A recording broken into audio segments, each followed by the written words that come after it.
की होंगी। आप कक्षा 8 पास होकर के आए हैं, आप 8th लेवल तक की सारी चीजें तैयार किए होंगे।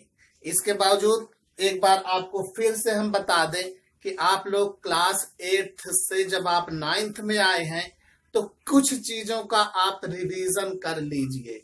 जैसे आप 2 से लेकर के 20 तक का टेबल याद कर लिए, पहाड़ा अच्छी तरह से आपका 20 तक का पहाड़ा कंप्लीट होना चाहिए।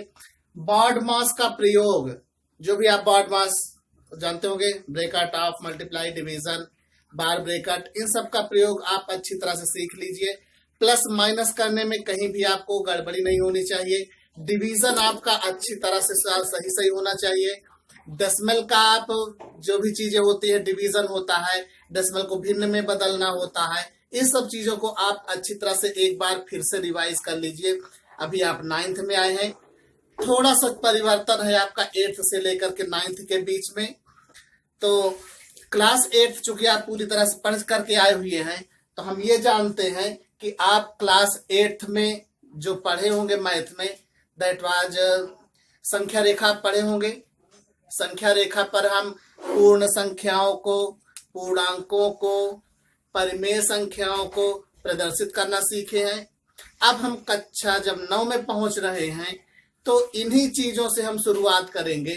आपका जो क्लास 9th NCERT बुक आपकी चलेगी क्लास 9th में। अगर आपके पास बुक नहीं है तो आप उसे प्ले स्टोर में जाकर के NCERT class 9th Hindi medium maths book download कर सकते हैं।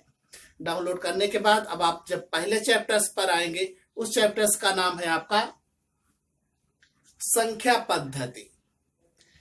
तो संख्या पद्धति शुरू करने से पहले मैं कुछ सब चीजों के बारे में, इसके बारे में बताऊंगा, क्योंकि बिना उसके आपको यह संख्या पद्धति कंप्लीट नहीं होगी। तो आपकी शुरुआत करते हैं संख्या पद्धति में। विभिन्न प्रकार की संख्याएं।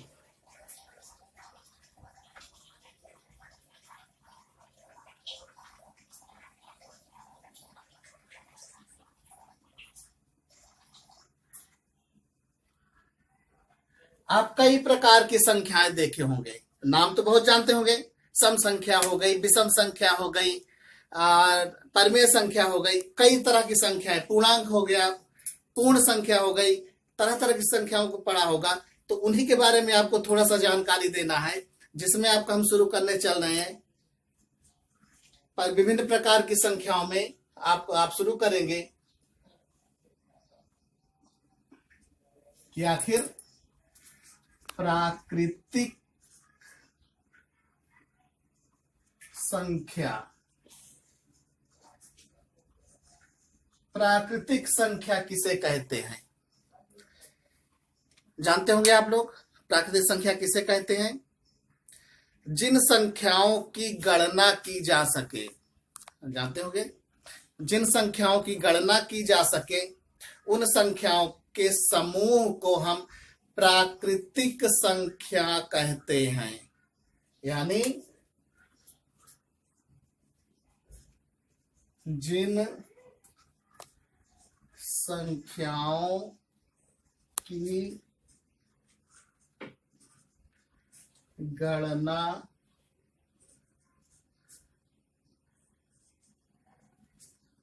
की जा सके उसे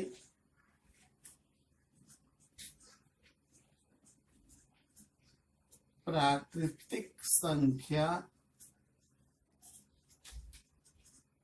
कहते हैं। यानी जिन संख्याओं की हम गणना कर सके उसे हम इसे कैपिटल N से प्रदर्शित करते हैं।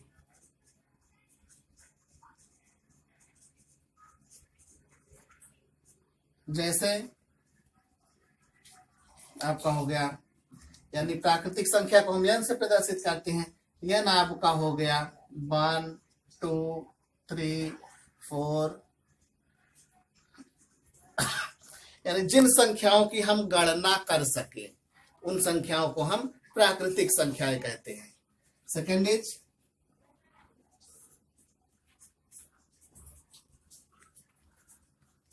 पूर्ण संख्याएं, जिसको इंग्लिश में कहते हैं होल नंबर। पूर्ण संख्याएं क्या होती है? यदि सभी प्राकृतिक संख्याओं के समूह में, ये जो हमारी प्राकृतिक संख्या है, अगर इन प्राकृतिक संख्याओं के समूह में हम शून्य मिला देते हैं तब हमें पूर्ण संख्याएं प्राप्त होती हैं। मतलब यदि सभी प्राकृतिक संख्याओं के समूह में, यदि सभी प्राकृतिक संख्याओं के समूह में शून्य, यानी शून्य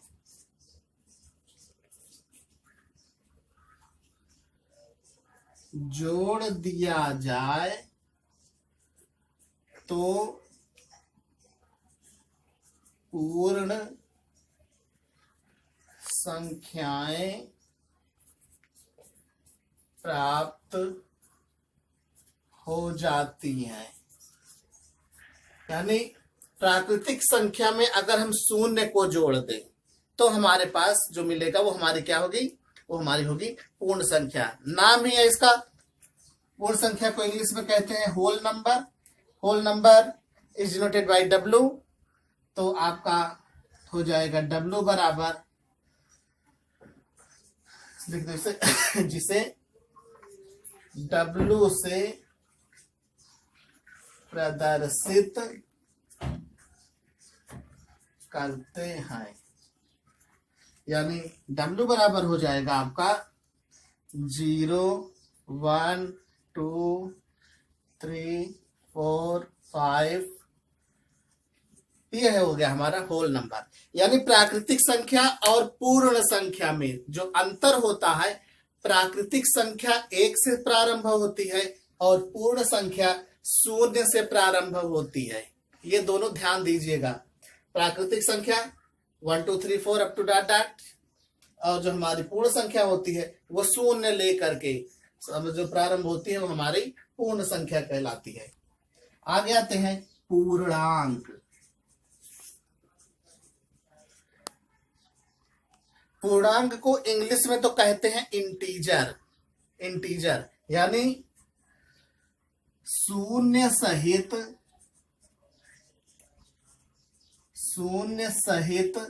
सभी धनात्मक संख्याओं एवं ऋणात्मक संख्याओं के समूह को पूर्णांक कहते हैं।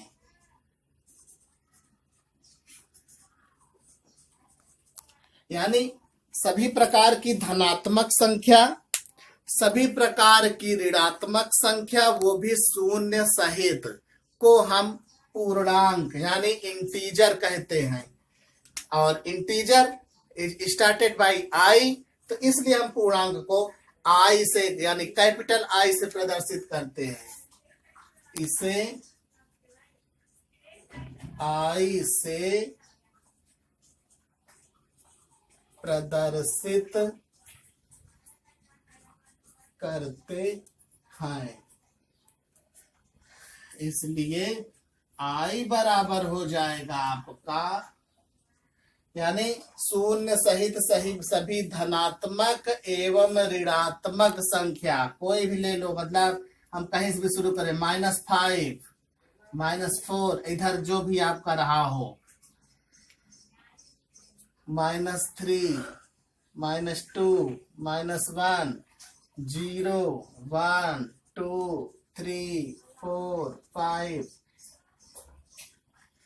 यानी ये जो हमारे पास समूह आया, 0 सहित सभी धनात्मक और ऋणात्मक संख्याओं का जो समूह होगा, ये जो समूह हुआ यही हमारा कहलाता है पूर्णांक। फिर आते हैं सम संख्याएं। सम संख्याएं, सम संख्याएं जानते होंगे। सम संख्याएं वो कहलाती हैं कि उन पूर्णांकों का समूह जो 2 से पूर्णतया विभाज्य है। उन पूर्णांकों का समूह जो 2 से विभाज्य है। उन पूर्णांकों का समूह जो 2 से विभाज्य है, अर्थात 2 से विभाजित करने पर भागफल एक पूर्णांक प्राप्त हो और शेषफल 0 प्राप्त हो।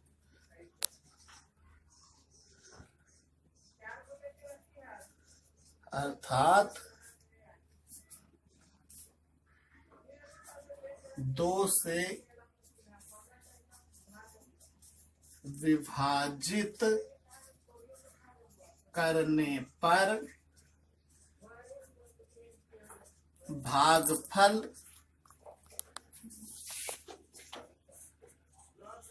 पूर्ण संख्या तथा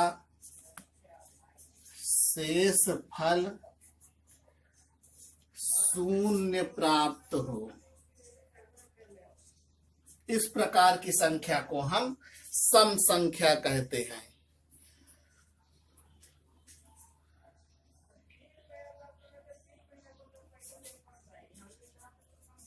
जैसे